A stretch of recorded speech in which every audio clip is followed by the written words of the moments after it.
guys. So I haven't saw you in a while because I've been sick, and so I missed last week's. But today's little church recap is going to be from December 7th, when I missed that video too. So this will be from December 7th, and we talked about the cure being Jesus. We sang "Love Lifted Me," "Away in a Manger," "Silent Night," "When They Ring the Bells of Heaven," and "Go Tell It on the Mountain." As it gets further into December, we sing more Christmas songs. Today, the 21st, every song we sung today was Christmas. So, and that's the outfit from earlier. We just got back from church tonight. But our verses are going to be in Jeremiah 8:18 through 22. And my little heading says, Jeremiah grieves for his people. My joy is gone, grief is upon me. My heart is sick within me. Behold the cry of the daughter of my people. From the length and breadth of the land. Is the Lord not in Zion? Is her king not in her? Why have they provoked me to anger with their carved images and with their foreign idols? The harvest is past, the summer is ended, and we are not saved. For the wound of the daughter of my people is my heart wounded. I mourn, and dismay has taken hold on me. Is there no balm in Gilead? Gilead? Is there no physician there? Why then has the health of the daughter of my people not been restored? And so the first thing in church that we did was relate this back to the same thing about waiting too long to get saved. Back in, I literally have it written down, Luke, the rich man, he begged for mercy and it was too late. A lot of what we talked about is it being too late for you wait too long to get saved. People will wait until the day of the end of the world, and then they're like, oh wait, I want to get saved, and it's so you can't. So that's what we talked about. And I wrote down, God shuts the door when he decides it's enough. When you turn away from him so many times and he shuts the door, then you're done. Then you've missed your opportunity. You ignored him. You worship other things other than God. You say oh, none of this is real or whatever. And then he's done with you. He's you know what? I'm done. I'm not trying anymore. He gives you chances, and then you just don't try, and that's not his fault that you don't take those opportunities. And then we talked about Romans 1, and that again, that's when he's it's too late for these people. They're not gonna change. And then we went back to the God shuts the door. To Noah's Ark, when everyone's getting on. Everyone sees Noah building this ark, and they're like, what's this guy doing? The world's gonna flood. It hasn't rained in years. Then, when it starts raining, and it starts flooding, we're like, hey Noah, can I get on your boat? He's like, nope, you're not allowed. You can't. They didn't believe him. Noah's family got on the boat. All the animals got on the boat. Closed. No one else could get in. No one else believed like Noah did. No one believed period. So they didn't get on the boat. God shut the door when he decides it was enough. He had enough with these people. He just closed the door on them. Next part we talked about is when we hurt, God hurts. When we were sinning and we're in pain and agony and we just can't take it anymore, that hurts God, because God doesn't want to see us in pain. God doesn't want to see us sad. We're his children. He wants to see us happy. You don't want to see your child upset and hurting and sad. Every time we hurt like that, God hurts like that too. Next thing was in verse 21, where it says, For the wound of the daughter of my people is my heart wounded. I mourn, and dismay has taken hold on me. And I wrote, God is astonished in dismay. Jesus God is astonished. Okay, I got it. Jesus is the doctor where it says there's no physician here. Jesus is the physician. He is the doctor that heals our sin. God is astonished that these people are sick. They're hurt. And their doctor, Jesus, is right here. And they're not going to him for help. Like in the in the Bible, where the people are like blind and they're like dying. They get bit by a snake. And God's like, hey, look up at this thing. I think it's like a snake. They get bit by a snake. They have to look up. That's all you have to do. You get bit by a snake. You just look up. Boom, you're healed. And all these people just don't look up. All you have to do to get healed is just go. Boom, you're done. And think of how many people were too prideful that they didn't do that. Like, that's just dumb at that point. God is astonished that the people are like this. Like, are you serious? Just look up. Anywho, God has sent us. That's why this is all about the cure. God has sent us a cure, and people don't want it. And there's nothing we can do about that. We can try to be like, hey, like, you're depressed, everything's wrong in your life, you can't do anything right. Let me tell you about Jesus Christ. Have you been saved? Do you read your Bible? Have you prayed? Do you go to church? No. Try that. Life will get better. If you don't want to try that, that's your fault. You don't want the cure to your life, basically. Just try it now. God is amazed that the world is rejecting Jesus, as they still do, years after this was many years after this was wrote. People still don't want him. Anywho, we keep going actually. God has made the cure so simple, and yet people still reject him. God has paid for everything. Everything is already taken care of. And people just still don't care. In Revelations, we will wear robes of white righteousness. But the righteousness isn't ours. The righteousness is Jesus's that we are wearing. He paid it all for us. Most people, this is back to the beginning about waiting too long. Hell is full of people that we're gonna get saved next Sunday. It's always, I'll do it next Sunday. I'll go next Sunday. I'll go up. I'll get baptized. I'll get saved next Sunday. And then you die. Like, you're not always going to get a next Sunday. Like, you can wait till like you're 80. You can still get saved. Like, no one's stopping you. But you can't always wait. Our preacher told us this morning in the Bible, the farmer, and he had so many crops, and he's like, I'm gonna tear down my barns, I'm gonna build bigger barns because I have all this stuff, I'm gonna do this, and he died.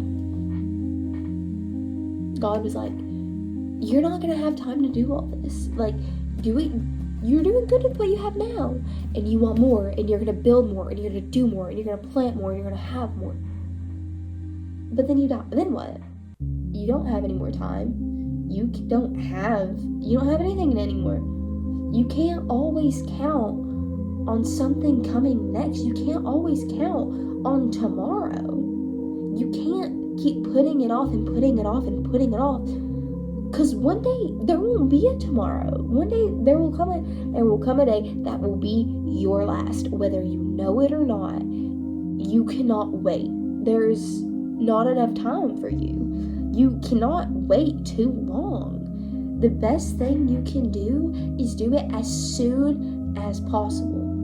When I was younger, I got saved 2017, question mark. I got saved when I was like 7 or 8 or 9. I think I was 7 or 8. It's been years ago. I remember I could not wait to get baptized. I couldn't wait to get saved. I was like, oh my gosh, this is gonna be so cool. I don't have to worry about dying and going to hell. That's awesome. And I could not wait to do it. And then I did it and I'm like, heck yeah. Even now, I'm like, I don't gotta worry about this. He's like, our preacher will be like, yes, just come to the altar. Don't waste today. And I'm like, I already did that. I did that when I was younger. I'm good. I'm covered by life. So I don't have to worry about waiting too long. Because I already did it. That's the best thing you can do. Do it as soon as you understand. Believe it in your heart, confess it with your mouth, get saved. Boom. Done. And then you're good. A little dippy dip in some water, get some baptism going. You're good for the rest of your life. And how long will your life be? We don't know. That's why you need to do it as soon as possible. Where were we?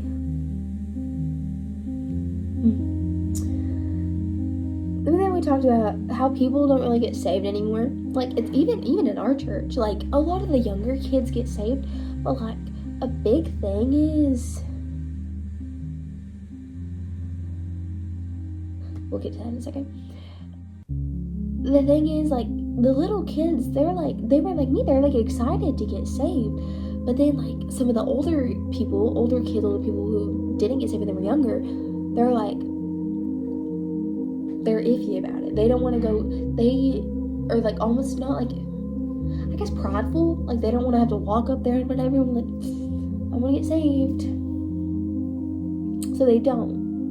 And it's like, would you rather walk up in front of everyone and say you want to get saved, or die and go to hell forever, for all of eternity? A couple minutes of what we usually do is someone like goes up, they like have altar call at the end of church while we're singing. They go up, they do a little praying with the preacher, and then they're like, he's getting saved, she's getting saved. And then this is at the end of church, and they're like, we're not going to do dismissal, everyone just go give them a hug, give them a handshake or whatever. And that's what we do. And then they plan for you to get baptized either that night at church or like in the next week or whatever. You're telling me you would rather skip. You wouldn't do those 10 minutes and instead spend eternity in hell, suffering, dying every single day. Think of it that way. Would you rather be embarrassed for 10 minutes of you don't know how long your life is going to be, and you'd rather not do that 10 minutes and spend eternity in hell? Right. I understand it's scary. Tonight I had to go up and I had to read 20 verses in front of the whole church. But I still did it because my preacher asked me to. Next part. When you pray for someone to get saved, or like even yourself, honestly, like when you pray, it's not, if you're like, hey, I pray that my cousin will get saved. That's all you can do. Like, you can talk about, like, hey, I think this is a really good idea. You should get saved. But it's their decision. They have to have the talk with God. They are the ones that have to, like, make the final decision. It's like, ball's in their court. You did all you can do. Now it's their turn. They have to choose whether or not they're going to go through with it, whether they're going to get saved. There's only so much you can do for someone. There's only so much you can do. You can pray for them. You can bring them to church. You can buy them Bibles. You can do whatever you want. You can have Bible study with them. It's up to them in the end to withhold their side. If they want to get saved, you can't do that for them. You can try to influence them. Like, yeah, I think it's great. But if they don't make that decision, that's not your fault. You can't hold yourself accountable for that. Like, if you know someone died and they never got saved, you can't hold that burden against yourself. Like, there was a girl we knew, and she died in a car accident, and my mom was like, I don't think she was ever saved. And like, she said that she thinks about that all the time. Like, did she go to heaven? Did she go to hell? And it's really hard to think about stuff like that. But you also have to understand, if you did all you can do, you tried. You shouldn't have to burden yourself with that, of thinking, oh, well, if I did more, they could have went to heaven. But if you did all you can do, it's up to them in the end. They're the one that has to decide to get saved. You can't do everything for them. And going along with that, the reason why, that's the reason why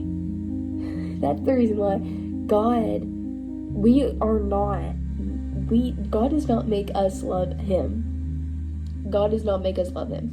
We have to choose to love God. We have to choose to love God and to serve God and to do his good deeds. We have to choose that. Or else, like, what would that be?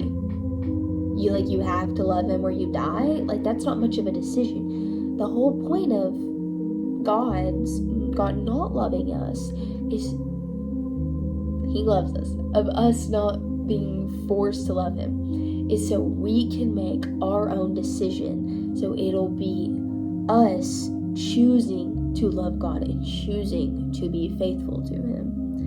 What would it be if, like, it was love him or die? You wouldn't truly love God.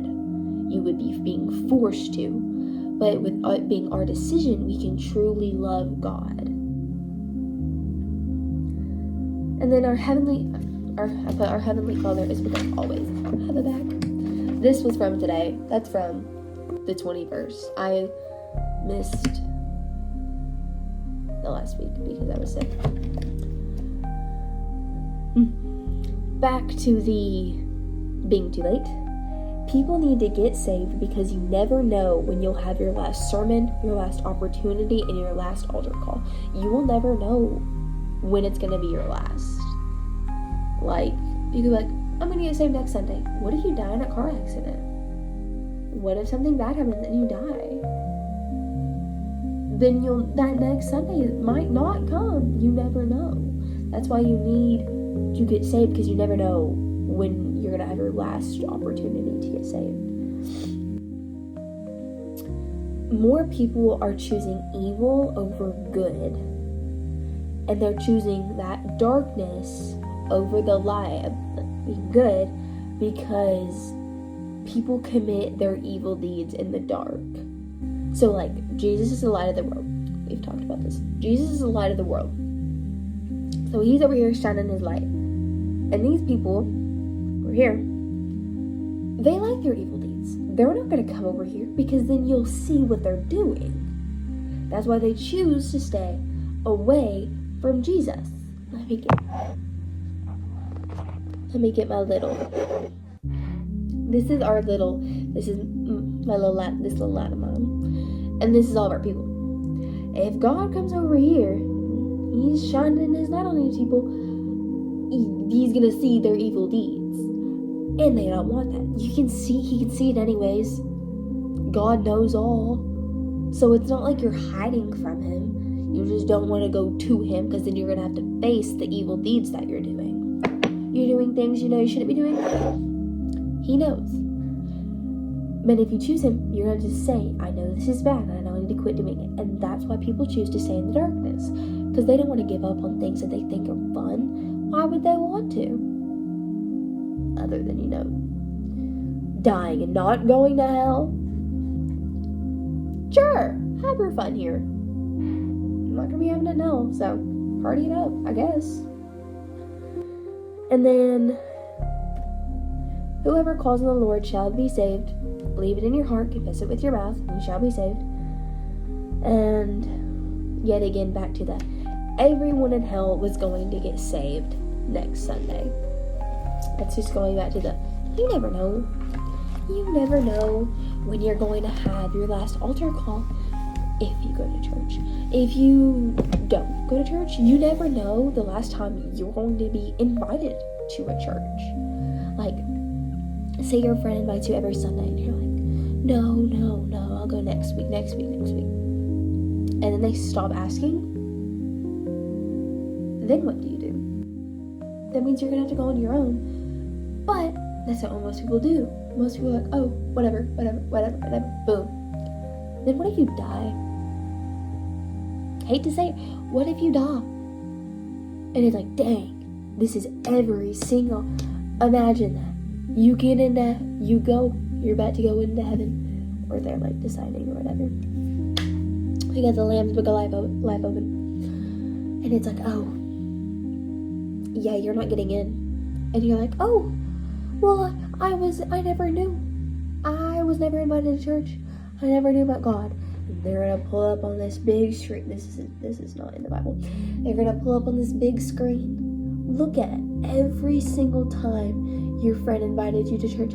Every single time your preacher called you up. Every single time someone offered to bring you to church to tell you about Jesus. And you were just standing there. What are you gonna do then? That you're gonna lie to an angel or something? Whoever's up there looking in the Lamb's Book of Life that said you did not get in, you're gonna say, yeah, you're gonna have to. You can't lie. There's obviously proof that you didn't go. You had all these opportunities and you didn't take the opportunities. At that point, it's your fault. People can only do so much. It is up to you to make the final decision. But other than that, guys, I hope you enjoyed this long video. Sorry about my little rant, but get saved. It's for the better. You'll get to live forever in heaven with God. That's fun. You'll die and go to hell and be tortured every single day. That's good. That's a good one. You don't want to do that. If you do, I mean, okay, I guess. But if you know someone who's not on the right path, try to talk to them, give them some pointers like, hey, going to church is fun. You won't go to hell. That gets people. When you start saying, hey, what if you die? Then they lock in after that. And like today in church, not from this sermon, but from today's, our preacher was like, yeah, people who have like had something major happen, their faith gets stronger because they've seen how God has worked in their lives. Like my mom, she about died last year. She had a blood clot in her leg that made it up into her lungs, and it was all in her lungs while she was pregnant with my little brother. And she almost died. Like the doctors were like, we don't know if you're gonna make it through the night. We don't know if you're gonna make it to tomorrow. And she went through all this stuff and she lived. And so and come to find out, she went back to the doctor a while later, and it was the one she went to first when she when she couldn't breathe and she went to the ER. She went back a little while later, and the nurse was like, we were all praying for you here. She was like, after you leave the emergency room, we don't hear anything else about you, and we were all praying for you, and we were all hoping that you would make it through the night. We were all praying that you would be okay and that the baby would be okay. And they were. All these people, we were praying for our mom, our church, these random workers at this hospital, everyone was praying for my mom, and she made it. They did not think that she was gonna make it, and she did. And so that just that not only it makes my mom's faith stronger because she's the one that lived. But then it also, just think, it makes all those other people that prayed for my mom, it makes their faith stronger, saying I prayed for her, and here she is. She made it. She's alive. And so that's just one thing that we talked about, was it's better to understand and have stronger faith when something has happened to you like that.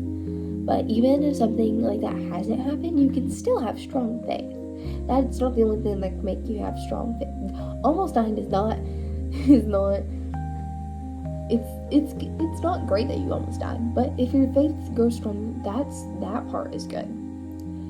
But you don't have to almost die to have a strong faith. But I hope you guys have enjoyed this video. Please go get saved. Talk to those people that you think should be saved or they need to have a talk with. Hope that goes well for all you guys.